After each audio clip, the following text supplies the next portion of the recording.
So to introduce our panelists, over here we have Vinod Kalloe, who comes from KPMG, and here Irene Louth, who is who is from Atlas Air, VP of Taxation at Atlas Air. So thank you very much for joining us.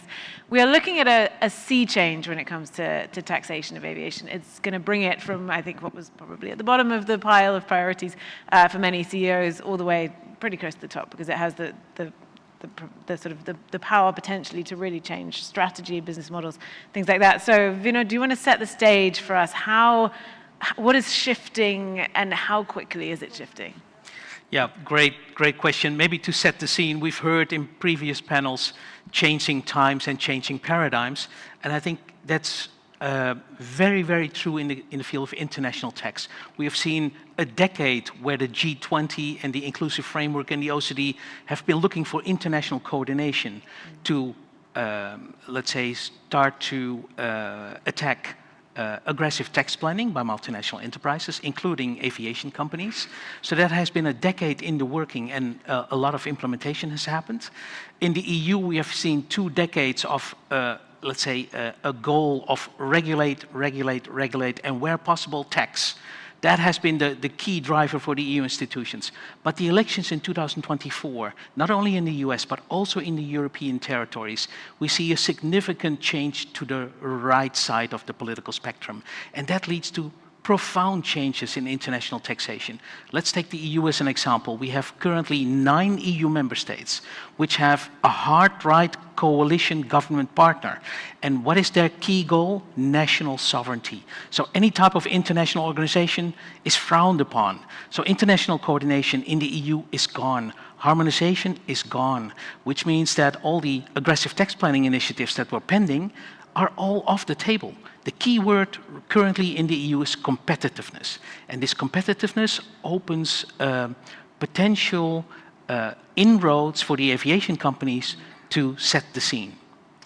And so Irene, coming from the airline perspective, we have this shift. We now have a UN proposal, which has been adopted as of October last year, that would change airline taxation from taxed at where it's based, in the country where it's based, to taxed at source, which could mean potentially huge complications. What does this mean in practice for a company like Atlas Air? Yeah, so it's a sea change, like you said. I think that the baseline that airline and aviation industry known and love of the home country taxation, that sort of like, it's being eroded, right? And it's a risk that as an aviation industry, we all need to be very mindful of. Because in this case, where historically our worldwide taxation, it's taxed at our home country, wherever it originates, right? Or wherever it's going. Now, there are risk of double taxation, like the video said, and I might even argue there's risk of maybe triple taxation, because if you think about the way airlines doing business, a source-based taxation could say that the arrival country may have a right to tax the revenue generated in that country. But wait a minute, what happens if the passenger buying the ticket at a third country? That could be a point of sale revenue. So it is really a dynamic shift in our aviation. And we wanted to make sure that we're staying on top of it, because this is unprecedented. Sort of a quick fire round, because I want to just play devil's advocate for a minute, because the arguments in favor of what the UN is proposing are, number one, I'm going to give the first one to Vinod, that it could potentially generate revenue for climate initiatives. Why? What's your view on that? Yeah, if you look at the history of that proposal, right? So we see a significant push, especially in the source states, let's say the global south, for example, that they want to have more source state taxation.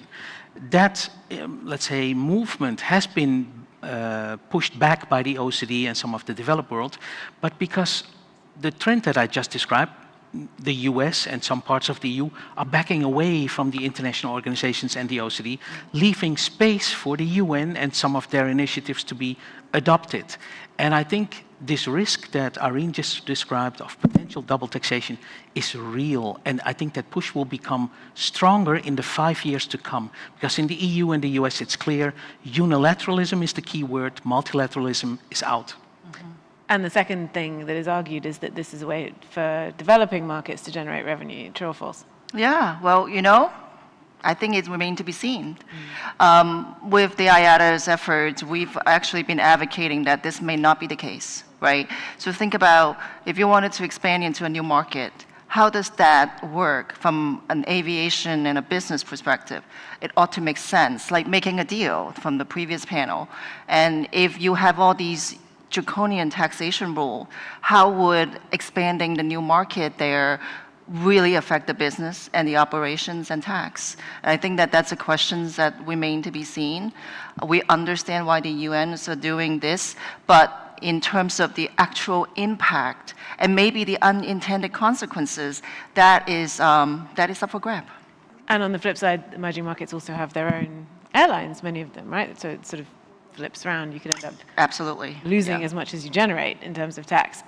How, just to stay with you briefly, Irene, how are you preparing? How is Atlas Air preparing for this? How should airlines be preparing for this? Yeah, so, to be honest, preparedness needs to come 5 years ago. And I feel like we are a little behind the 8 ball with respect to that, right? And we're going to get into shipping industry where they actually have strong advocacy efforts, where they actually exempt themselves from some of these global tax initiatives. Aviation is not, even though one might argue that our business model or the way we're doing business and operates very similar.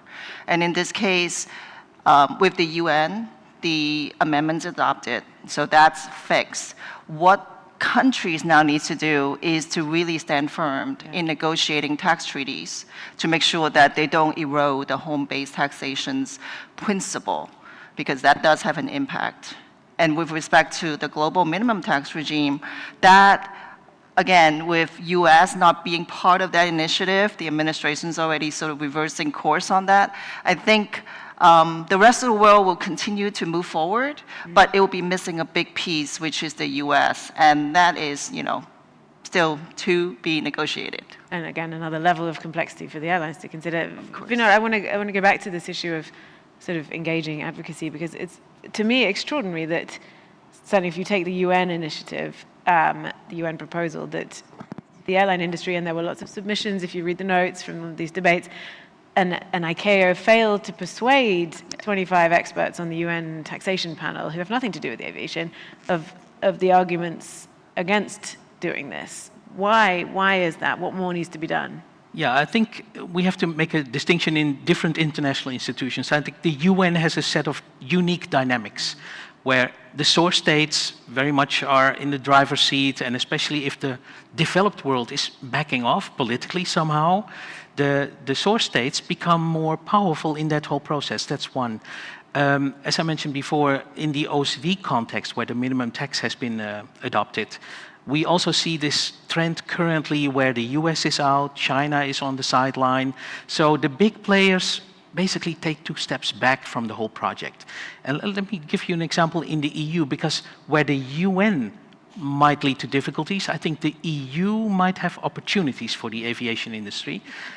Currently, under the new European Commission, competitiveness is the key word. And what I'm currently seeing is that the EU is backtracking on some of their Green Deal ambitions, some of their environmental taxation initiatives, and sustainable reporting initiatives. And currently, we see strong lobby efforts by, for example, the technology sector, the pharma sector, and the shipping industry that are highly organized and pushing their points of concern to the policymakers. And I think right now there's an opportunity because EU policymakers are open to discuss competitiveness. So why isn't the aviation industry doing more of this? Yeah, well, as a matter of fact, I was at the UN last March when they're debating this amendment. And it's actually the Economic Council that is debating and adding this piece to the tax model, which is a very smart way, if you're thinking about it, from a developing country's perspective, right? You can always argue that, hey, we can sustain better growth, better expansion from an economic perspective. So with respect to the airline, I think it's because it's a complex business, right? The operation of an airline and even maybe dry leasing in the industry, the ecosystem as a whole, that is not an easy concept. We don't have brick and mortars, right? Businesses. We don't have subsidiaries in other countries. We have to operate under regulations and with branch structure. So in this case, I think the complexity of the airline sometimes get lost to people. And the other piece that I think is advocacy is that one might say that the general consensus of the public is that airlines don't pay our fair share of taxes, which if we actually gather these data from IATA and others, you know that that is not exactly true.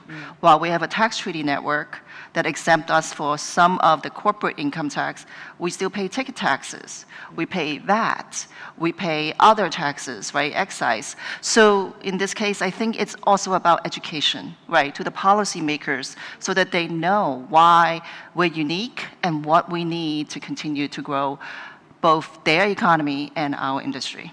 So, but an education to the policymakers and Vinod, perhaps also to the aviation industry itself, to the CEOs who have come of age in an industry where reciprocal exemptions were given, right? Do you think there's enough knowledge out there? I think within policymakers, the knowledge is only available if you basically bring it to them, right? I've been part of the EU Commission for a long time, and in Brussels, you live in some sort of bubble.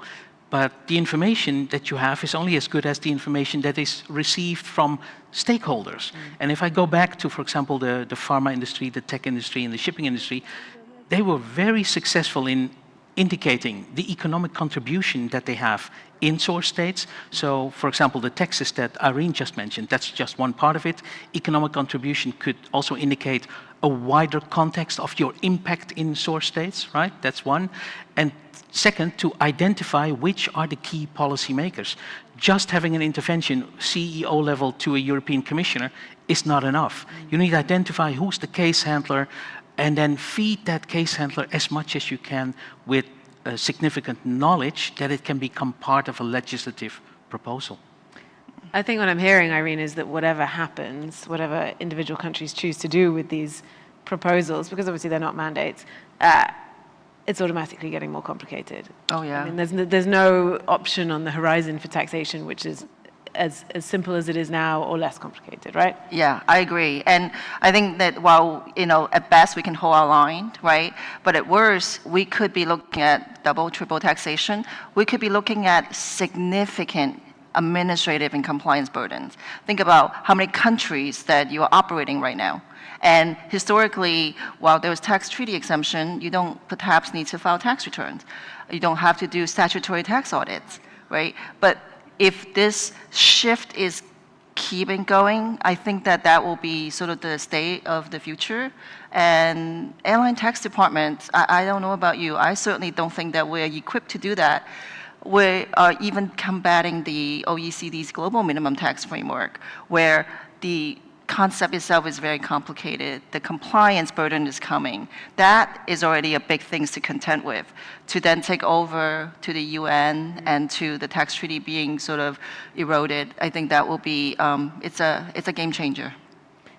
I mean, if we look at the picture in the US right now, and this is something we look at a lot with issues of tariffs, in the US, the Trump administration likes to lump in what it calls non-tariff barriers with tariffs and sort of tailor its retaliation accordingly. If we then have a situation where, for example, US airlines end up being taxed in different countries, does that open the way for more of that kind of action, Vinod? What do you think?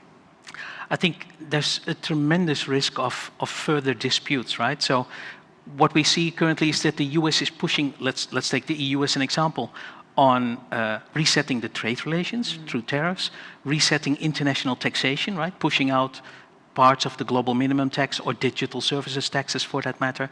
And then the third element is pushing back to EU regulatory oversight on, for example, tech companies and pharma. And the EU is struggling with that tension, right? It's difficult to find consensus of all EU member states. So the complexity is increasing. And it's not that the EU is backing off because the US is putting pressure. Let me give you one example. Just 2 days ago, maybe you've seen this, Germany has announced they will introduce a digital services tax. And that goes to show that individual countries are looking for their national interest of what they consider proper tax policy, and that leads to huge fragmentation of the field, disputes, risk of double taxation, and I think that's real for the next 5 years. Right, it increases the risk, right? Because politically, countries in Europe cannot be seen to be designing their domestic policies around what the US wants. Especially looking like a retaliatory measure, right? That's Right. also sort of like the administration's already said in the US that if there is such a thing, we're going to, retaliate again. And there's already emergency powers from the presidents with executive orders that are coming out. And yeah, this is going to be interesting. Well, I mean, I think, and we see how unpredictable it is, Yeah. and I think this is all part of that same picture. If we look at airlines like yours, for example, I mean, are we approaching a situation where these tax changes will shape strategy, will shape route planning, will shape staffing levels? To what extent is that part of the calculus for you at the moment? I think it's all of the above, Claire, because tax is part of the cost of doing business for an airline, right? Or for any business for that matter. But in this case, the taxation now has drastically increased and the risk and exposure has been, sort of like double, triple in this case, that it could shape whether or not it makes sense to go into a new market or whether or not it makes sense to expand in existing markets, right? And it's not just the tax liability that is going to be changing. It's also the resources that needs to devote to it. And by resources, I don't mean just talent. It could be consulting firms. It could be, statutory audits. Atlas operates in 80 countries. If we need to do statutory audit in all 80 countries, that is a tremendously expensive endeavor. So it will change all of the above. And the one thing I would say is that in the old days, maybe a head of tax can just sit back in your office and read your regulations and prepare tax return. Those days are gone, right? Tax needs to be having a seat at the table when you're making these business and strategy decisions because we are part of it. And that's a very powerful message. Is it, though, I mean, from the stakeholders that you speak to, is it, do you think, enough of a priority at this point for the leaders of not just aviation, but companies in general out there? I think there's a willingness to listen at present, right? Again, go to my European example. Competitiveness is the key word, and it has two subsections. Reduction of administrative burden on companies and incentivizing where appropriate to increase competitiveness. So looking at the aviation industry, what I would recommend is engage on all two topics. We can try to mitigate some of the taxing the brown economy, right? To mitigate timelines. I'm not saying that we should mitigate the ambitious climate goals, but maybe on timeline and a phased and let's say, approach towards the timeline. And then the second part is incentivizing green. I've heard in previous panels, right, the need for funding for green solutions.